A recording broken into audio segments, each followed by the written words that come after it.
My name is Pim Lammers and I'm from the Netherlands. I write for both children as well as adults, but for the last 4 or 5 years I've mainly focused on writing for children.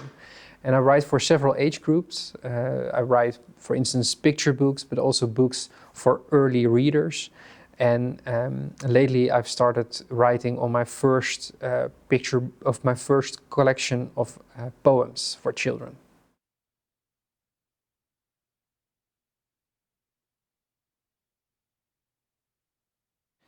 I think in the Netherlands we have a very rich culture of children's literature. On the one hand, we have very classical writers such as Annie M. G. Schmid or Paul Biegel, and their books and their stories are still being read by children and also being celebrated by publisher and literary organizations.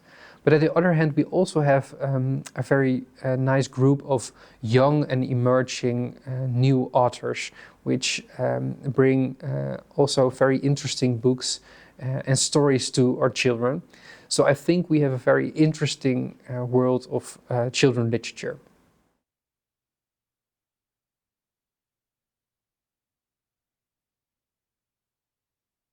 When I was young, when I was 14 or 15, I wanted to become a writer, but I wanted to write for adults. I wanted to write a very literary and heavy novel about big subjects, and I wanted to become like the classical image you have of a writer. But 4 years ago, or 5 years ago, a friend of mine, who is also a Dutch children's book author, asked me to write a story for a picture book because I was struggling with storytelling and with plot. And the plot is very important in children's literature. So he said, if you try that, it's a good writing exercise. So I did that, and when I was finished, he read the story and said, I'm going to send this to a publisher. And the publisher was also very surprised by the story and wanted to publish it, but on one condition, and that was that I was making more books. So almost by accident, I got involved in children's literature. And at that time, a world really opened up for me because I saw how important imagination is and how many things can happen in a children's book. Actually, everything is possible in children's literature. And I think that's one of the reasons why I like it so much, because I can use my full imagination in thinking about stories and writing stories. But at the same time, the world of children's literature was very new to me because I hadn't been reading children's books for a long time. So I started by going to the library, read a lot of children's books, and I was thinking, what do I want to what kind of writer do I want to be, and what will my addition to the children's literature will be. And I saw that there was a huge gap in the children's literature because there aren't a lot of books about gender and sexual diversity. So that was something I really wanted to combat and really fill up that gap. Also because in my own experience, I have experienced how important it is that we integrate all kinds of different identities in children's books. I was 10 years old when I first fell in love with someone, with a boy in my class. And at that time, I thought I was the only one. I thought that there were no other kids like me. I was the only one in the class, at school. And I felt very lonely, and I felt different from everyone else. And I thought that I was never be able to get married or have children. But that changed 3 years later when I read the book See You in Timbuktu by Carrie Slay, a famous young adult writer. And in the book, one of the characters is a boy who falls in love with another boy. And it was me. For the first time, I saw myself being reflected on the pages. I saw myself inside a story, and I found out what my life could be like and what being gay actually meant. And it changed a lot for me at that time because it made me happy, but also at a later age right now because I wanted to pass on that experience, that reading experience to other children. And that's one of the reasons why I think that diversity, especially gender and sexual diversity, is very important in children's literature.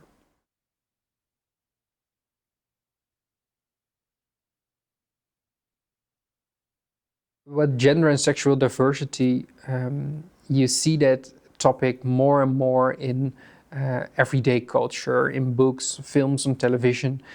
But the children's literature is a bit behind on that. When I started writing my first picture book, The Little Lamb That Is a Piglet, which talks about the transgender theme, it was the first picture book in the Netherlands about it.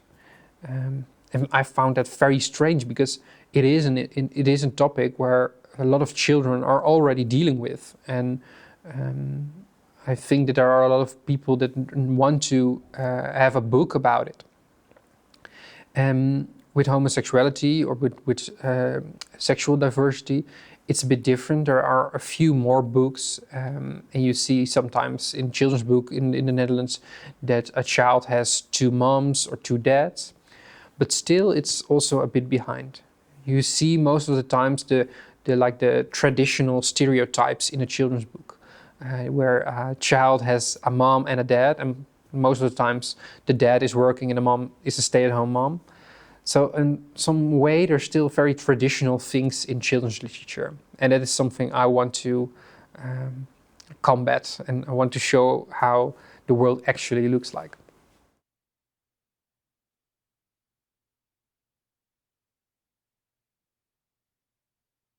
Well, in the Netherlands we have different literary organizations who organize all kinds of teams and events.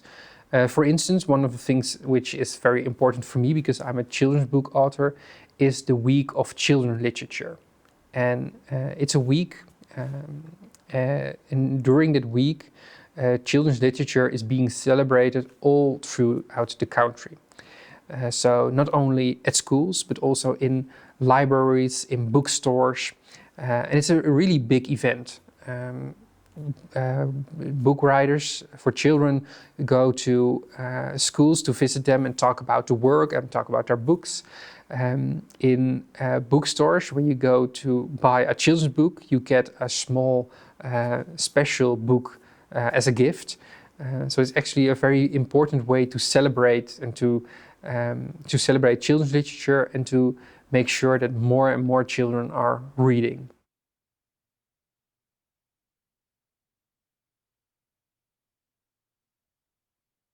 This year there was also a week of children's literature, and it was when I was cancelled on 2 schools. I prepared a workshop of poems writing for children, and I had planned a tour throughout that week on different schools. And just a few days before that week started, I was called by 2 schools on different occasions, and they said that I wasn't welcome at their school. The first school said to me that my books didn't fit their identity. And the second school said that I was welcome, but only when I wasn't talking about certain topics. I didn't know what it meant. Maybe it meant that I wasn't being able to read from my books, but it could also mean that I couldn't talk about my personal life.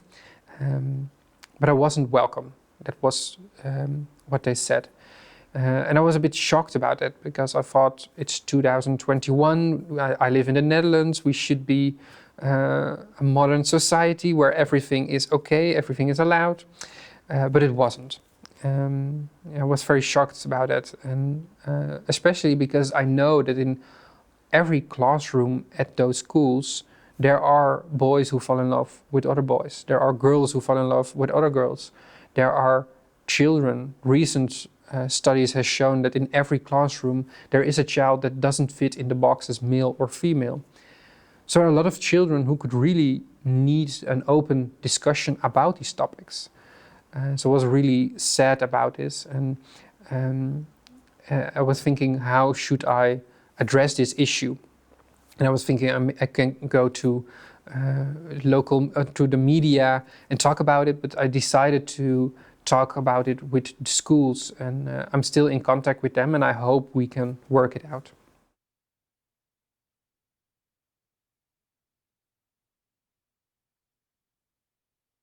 Well, I give lectures at a university where people go who want to become a teacher, and I talk with them about how important literature is, of course, because reading stories is important for everyone. But I also talk about with them how important it is that we talk about gender and sexual diversity. Because for a lot of children, these subjects are still a bit of a taboo. They don't talk about it, they don't know anything about it. And when you don't talk about something, about such as gender or sexual diversity, it becomes a bit scary and an unknown subject. And I think it's very important that we talk more and more about this.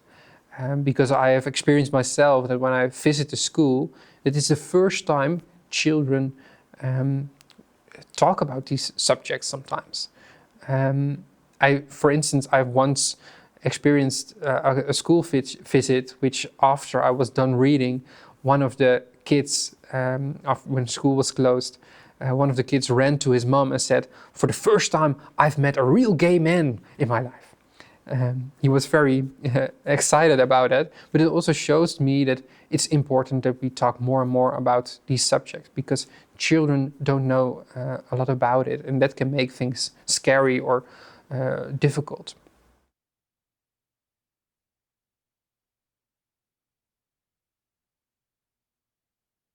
I think a lot of publishers are a bit scared to put these subjects in their books.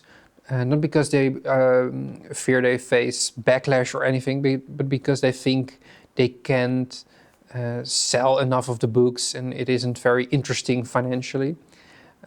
But fortunately, there are also a lot of publishers who want to take that risk and want to really diverse their books. For instance, my own publisher has recently started an own imprint, which calls Glow. Querido Glow. Querido is the name of my publisher, and it specializes on queer young adults books. And I think that's very important, and I hope and I think we also see that many more times now in the publishing landscape, that more and more publishers want to take that risk and want to really step out and use those kind of books.